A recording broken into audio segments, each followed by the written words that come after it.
Now that we have the overall volumes blocked out, there's a couple different ways you could go. If you were confident in that this is going to be your final product and you're ready to kind of rebuild this and start doing some box modeling and booleans and then eventually some alpha stamps, you could do that. But I'm going to keep this kind of concept-y. I'm going to just kind of play it fast and loose, and I'm not really looking to kind of rebuild all this into IMAX quality or anything like that.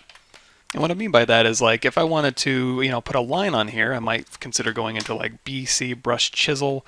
Grab one of these chisel brushes, drop that Z intensity down just a bit, and just use, maybe drop that intensity up a bit.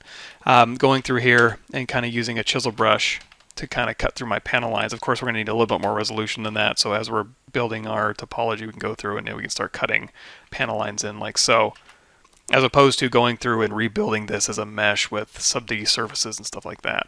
However, if I wanted to do like simple cuts, like let's take this Alt Tap this jaw down here and we hold down Control Shift and go into Slice Curve.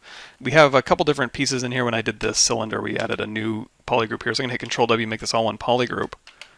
And then if I wanted to like chop this back piece out temporarily, we can take this Control Slice brush and let's go ahead and turn off the line so we can see this a little bit better. So I'm going to hold down Control Shift and just slice through our object. And you're going to see we get two different polygroups. Now if we go in here to Geometry, Dynamesh, and turn on Groups, if you have groups turned off, it's just going to re-Dynamesh this nice clean slice through and just, if you leave groups off, it's just going to Dynamesh all of this together and it's going to disappear.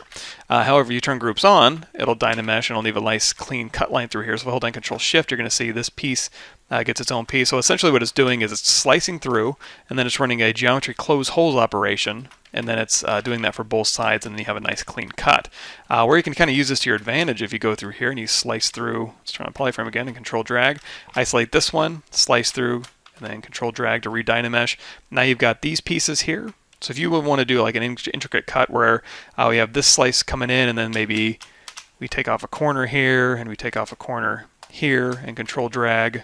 So now you got this piece all by itself, and if you Control Shift Drag, you're going to see it turns into a slice curve line, which is they have selected. If you tap Control, that's going to temporarily change it to a select rect. That'll allow you to invert it. Hit Control W to make this all one polygroup, Control Shift Tap to bring everything back, Control Drag again, and now all of these pieces are going to weld back together because they're all the same polygroup, and now you have a nice piece like this, which fits perfectly in here. So you went through and you sliced this piece, so now at this point you can go through here and do very nice clean, you can like scale this in a little bit. Let's go ahead and turn on LSim. You can scale this in a bit and maybe push this in, and now it's a kind of an embedded piece like so. Nice clean cut. And in fact, you can go ahead and Control Shift Tap and split this off into its own polygroup if you want to, or into its own subtool, I mean. So that's one way to introduce complexity to your model and slice through your objects. But let's go ahead and undo all that.